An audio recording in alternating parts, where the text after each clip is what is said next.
আশা করি সবাই ভালো আছেন, আলহামদুলিল্লাহ। আজকে আমরা কিন্তু প্রতিদিনই কিন্তু আমরা বলি যে গতকালকে আমরা যে কাজগুলা করেছি সেগুলোর আগে প্রশ্ন উত্তর দেন আমরা মূল ক্লাসে যাব, তাই না? তো এখন প্রশ্ন হলো, গতকালকে তুমি কি কাজ করছিলে?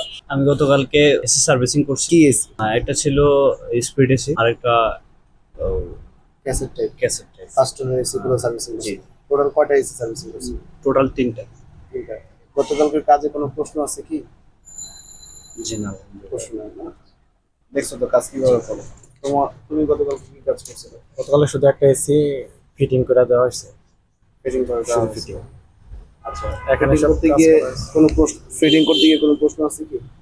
কোনো প্রশ্ন নাই। প্রশ্ন থাকতে হবে, হাজার হাজার প্রশ্ন থাকতে হবে। কালাম 3টে এসি সার্ভিসিং করাইছি আর একটা ফ্রিজ, তার ওই ঠান্ডা হয় না, তার ওই সার্ভিসিং ফ্যান মোটরের সমস্যা ছিল। আচ্ছা, বুঝতে তার পেরেছি। লাইন দিয়েছি। তো গতকালকে কোনো কাজের প্রশ্ন আছে কি? প্রশ্ন কিন্তু হাজার হাজার প্রশ্ন নিয়ে আসতে হবে। এর আগে কোনো কাজের কোনো প্রশ্ন আছে? সেটা বুঝতে পারছি। কোনো প্রশ্ন আছে? তুমি তো আসো নাই, নো প্রবলেম। গত যে ক্লাসগুলো শুরু করছি, তাই না? গত ক্লাস থেকে এই পর্যন্ত আমরা দেখানো হয়েছিল রেফ্রিজারেশন সাইকেলের প্রধান প্রধান 4টা অংশ। সে প্রধান প্রধান 4টা অংশের নাম কি ছিল? Compressor, condenser, evaporator, control device. এই চারটা প্রধান প্রধান অংশ। কিন্তু এই 4টা প্রধান প্রধান অংশ আসলে থাকে কোথায়? যেমন এয়ার কন্ডিশনিং সিস্টেমে থাকে, রেফ্রিজারেটরে থাকে, তারপর হলো সেন্ট্রাল এসিতে থাকে, ভিআরএফ এসিতে থাকে। এক কথায় হিমায়ন যন্ত্রের প্রত্যেকটা জায়গায় এই 4টা ডিভাইস থাকবেই থাকবে। এগুলো হলো প্রধান প্রধান 4টা অংশ। কথা বুঝতে পারছি? আর এই 4টা অংশ মূলত যাকে পরিচালনা করে সে হলো হিমায়ক বা রেফ্রিজারেন্ট। সাধারণ মানুষ কি বলে এটাকে? গ্যাস। কথা বুঝতে পারছি? কিন্তু সাধারণ মানুষ গ্যাস বললেও আমরা কিন্তু আমাদের যে ভাষা সেটাতে গ্যাস বলা যাবে না। এখন এই যে জিনিসগুলো আমরা মূলত পড়াশোনা করছি সেগুলো আসলে ফিজিক্যালি দেখা, ফিজিক্যালি না দেখলে আমরা আমাদের ব্রেনের ভিতরে কিন্তু থাকবে না, ঠিক না?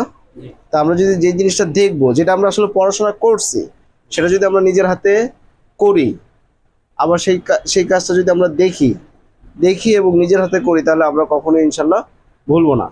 আমরা যেহেতু একটা চ্যালেঞ্জ নিয়েছি যে আগামী 2 মাসের মধ্যে আমাদের কাজটা শিখতে হবে, তাহলে কাজটা শিখতে হলে আমাদেরকে অবশ্যই পড়াশোনা করতে হবে, অবশ্যই আমাদেরকে কাজটা নিজের হাতে করতে হবে। আমরা এখানে ক্লাস করতেছি কত সময়? আমাদের টোটাল এখানে অফিসে আমাদের সার্ভিস সেন্টারে কতক্ষণ থাকা হচ্ছে? আমাদের থিওরি ক্লাস হচ্ছে 1.5 ঘন্টা 2 ঘন্টা। আচ্ছা, আর আর হচ্ছে আপনার এরপর থেকে রাতে 9:30 পর্যন্ত, 10টা থেকে 9:30 পর্যন্ত। মানে সকাল 10টা থেকে 9:30 9:30 পর্যন্ত আবার প্র্যাকটিক্যাল কাজ। জি, টোটাল 14। এইভাবে 14-15 ঘন্টা, তাই না? একটু কষ্ট বেশি হয় কিন্তু শেখা হয় কিনা? জি, শিখা হয় আলহামদুলিল্লাহ। মানে আমাদের এখানে শুধুমাত্র তারাই আসবে, শুধুমাত্র যারা কাজটা প্রকৃতপক্ষে শিখতে চায়।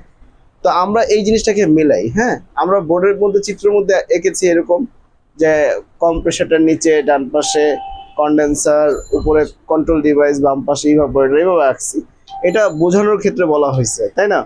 কিন্তু এই যে ইউনিটটা, এই পুরো ইউনিটটার ভিতরে কিন্তু তোমার সেই জিনিসগুলো কিন্তু আছে। এর স্ট্রাকচার, ডিজাইন চেঞ্জ হবে কিভাবে? এটা স্প্লিট টাইপ এসির ক্ষেত্রে এরকম, যদি এটা প্যাকেজ টাইপ এসি থাকে তার ডিজাইন আলাদা থাকবে, তার স্ট্রাকচার আলাদা থাকবে, কিন্তু ওর কাজ কিন্তু সেম থাকবে। কথা বুঝতে পারছি? এবং এটা যদি রেফ্রিজারেটর থাকে ওর কাজ সেম থাকবে, শুধু ডিজাইনটা আলাদা থাকবে। তাহলে আমার মূল কনসেপ্টটা কি আমরা বুঝতে পারি কিনা?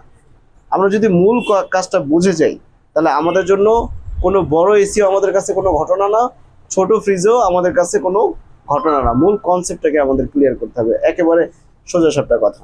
এখানে প্রধান প্রধান 4টা অংশ আমরা একটু দেখাই। এটা হলো কি? কম্প্রেসর। কম্প্রেসরের কাজটা কি? সংকোচন করা। মূলত কম্প্রেসরের 3টা কাজ, একটা সাকশন, একটা কম্প্রেশন, আর একটা হলো ডিসচার্জ। কম্প্রেশনটা যে করে তার নাম হলো কি? কম্প্রেসর। এরপরে আছে এই যে আউটডোর ইউনিটে যে টিউবগুলো দেখা যাচ্ছে, এই যে পুরোটা, এটা পুরোটার নাম কি? এই যে পুরোটা কন্ডেন্সার, যেটা তাপ কি করে? বের করে দেয়, বর্জন করে দেয়, তাই না? এটার নাম কি? কন্ডেন্সার। এখন এই কন্ডেন্সার তো উত্তপ্ত হয়, গরম হয়। এখন গরম হয়ে ও যে অ্যাটমসফিয়ারে প্রকৃতির মাঝে যে বাতাসটাকে, গরম বাতাসটাকে বের করে দিবে, সেই জায়গাটা বা শক্তিটা কিন্তু নাই। এখানে অক্সিলারি একটা সাপোর্ট দেওয়া হয়েছে। কি সাপোর্ট? যে একটা কন্ডেন্সার ফ্যান মোটর। এটার নাম কি? এই পুরোটার নাম কি? Condenser fan motor. এই ফ্যান মোটরটা অনেক টাইপের হতে পারে। আমি কথা বুঝতে পারছি?